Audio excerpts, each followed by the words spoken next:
The Making a Murder documentary that aired on Netflix in 2 parts has gotten a lot of people talking over the years, because it presented a court case that showcased a lot of circumstantial evidence, potentially corrupt police, something that has come to the forefront of today's culture, and more. And yet, despite all that was shown to have happened in the case, Avery was not only found guilty, but he remains in jail despite people fighting to get him out. But the question of innocence has not been lost on some people's minds. So, allow us to show you how Steven Avery's son doesn't think his dad is guilty. Be sure to like the video and subscribe to the channel. The sons. Bill and Steven Avery Jr., who are twins, said they're not close to their father because he's been in jail for nearly their whole lives. "I just see him as a complete stranger," Bill said. "I know that he's my father, but I grew up without a father for so long that it just kind of feels like I don't have one." Despite that fact, Bill doesn't think his father is guilty of murder. "No, I don't think he did," he said. But Steven Jr. said that he isn't so sure. "I have no idea. I mean, only one person can answer that, and that is Teresa," he said. But she can't answer it no more. Sadly, Steven Jr. is right on that front. And it's honestly understandable that the sons of Avery are unsure of their father's innocence in some ways. Because, due to his first wrongful conviction, he was out of their lives for 18 years. But that still raises the question of innocence, and whether Steven Avery is being held in prison wrongfully. So allow us to go and deep dive into his life and show you the trials and struggles he's gone through. Early troubles with the law. Sadly, one can understand why many were quick to judge Steven Avery for various crimes, because his record with the law has been checkered. His first offense was going and robbing a store with a friend, and that got him 10 months in jail. Then, he apparently killed his cat alongside some friends, and that led to him going back to jail for animal cruelty, something no one likes to see go unpunished. 1985 proved to be one of the worst years of his life, as apparently his cousin was spreading very unflattering rumors about him, and he ran her off the road and pointed an unloaded gun at her to get her to stop doing that. He was sentenced to 6 years for that crime. But also in 1985, he was accused of something that he would later be proven innocent for after 18 years. The arrest that would make him famous. In July of 1985, a woman named Penny Beertson was assaulted and violated while on a jog one day. During a photo lineup, she said it was Avery who was the attacker. A clear-cut case, right? They had a witness, and she identified her attacker. Right? Wrong. Very, very wrong. Avery was 40 miles away in Green Bay shortly after the attack, an alibi supported by a time-stamped store receipt and 16 eyewitnesses. One eyewitness can be swayed, but a group of them and a time-stamped receipt proving he wasn't anywhere close to the attack? That proves he didn't do it. Except, he was arrested and charged with the crime, getting 32 years in jail for it. What's worse is that 2 different appeal attempts were denied in subsequent years, clearly showing that there was something very wrong with that system of justice. In 1995, a detective made a call to the jail that Avery was at, and noted that an inmate had admitted committing an assault years ago in Manitowoc County and that someone else was in jail for it. The sheriff at the jail didn't believe him, and thus Avery remained in jail. As for his release, that came in 2002, when the Innocent Project used DNA evidence to prove that Avery was innocent, and that a man named Gregory Allen had done the deed. What's important to note here is that Allen and Avery honestly did look alike.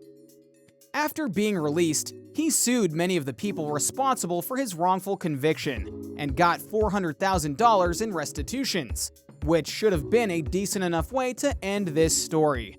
Except it was only getting started. Teresa Halbach. Teresa Halbach was a simple photographer born in 1980. 25 years later, in early November, she went missing, and her parents called into the police to let them know that their daughter was missing. Now, lest you think that her parents were just overreacting, they hadn't seen their daughter in days, and she honestly lived right next door to them, so if anyone would have noticed that she was gone, it would have been her parents. Halbach was known to have visited the Avery salvage yard in Manitowoc County on October 31st, 2005, days before her death. On November 10th, 2005, following the discovery of her Toyota RAV4 vehicle partially concealed on the Avery property, Calumet County Sheriff Jerry Pagel conducted a search and found the charred remains of Halbach. Her cell phone, license plates, and car keys were also recovered. With that evidence and more, Avery was charged with the kidnapping and murder of Halbach, mutilation of a corpse, and illegal possession of a firearm. The controversy of the case. Almost from the get-go, there were issues with the case, not the least of which was that some of the county sheriffs and law enforcement who were involved in proving Avery guilty of the previous crime were allowed to investigate the new case despite there being a civil suit by Avery against them. And some of the key evidence was indeed found by them. But as Avery's lawyers noted multiple times, not only was there a conflict of interest, there was evidence that was clearly tampered with, including a vial of Avery's blood from his wrongful conviction that had been unsealed, and a puncture wound was in the top as if to draw blood from the vial. Avery himself noted that this was a frame-up because of his suing the county for what they did to him. Another controversy that came about was that of his nephew Brendan Ray Dassey, who confessed to helping Avery with the attack on Teresa. But later he recanted, as he said he was coerced by the cops as they didn't let him have a lawyer present. On March 18, 2007, Avery was found guilty of first-degree murder and illegal possession of a firearm, and was sentenced to life in prison, as well as not getting the possibility of parole. So, to recap, he had been accused and convicted on 2 different accounts, already been cleared of one of those charges 18 years after the fact, and then gets convicted of another despite evidence showing that there was something funky going on. This story would have likely been buried had Netflix not come along. Making a Murderer enters the scene. In January 2016, after Making a Murderer had been released on Netflix, People magazine reported that one of the Avery trial jurors was the father of a Manitowoc County Sheriff's deputy, and another juror's wife was a clerk with Manitowoc County. That's a clear violation of jury code, as no one connected to this case through family or job should have been allowed into the jury, and yet multiple people were, further showing that the court proceedings were a sham in many ways. Juror Richard Mahler, who was excused from the trial after the jury had begun deliberations because of a family emergency, later commented that early on, 7 of the jurors had voted not guilty. He was mystified that the jury eventually agreed on a guilty verdict. Mahler's account has been disputed by other jury members who claim that no early vote had taken place, and that an informal vote was taken with only 3 jury members voting Avery not guilty. There were other pieces of testimony from the jurors and from others that seemingly proved that there was more going on here. And yet things remain the same. The fate of Avery. As of right now, Steven Avery is still in jail, but technically speaking, there is still hope.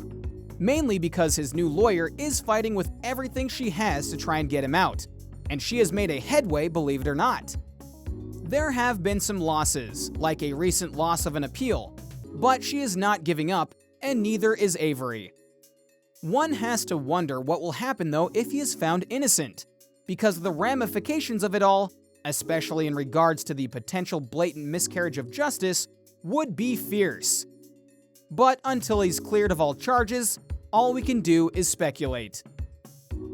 So what do you think? What do you think of this look at the case of Steven Avery, whether he's innocent or not, and how his son truly believes his dad is innocent? Do you think Avery is going to have to live out the rest of his sentence? Or do you think that somehow, some way, he will get free? Let us know in the comments down below. Be sure to subscribe, and we'll see you next time on the channel.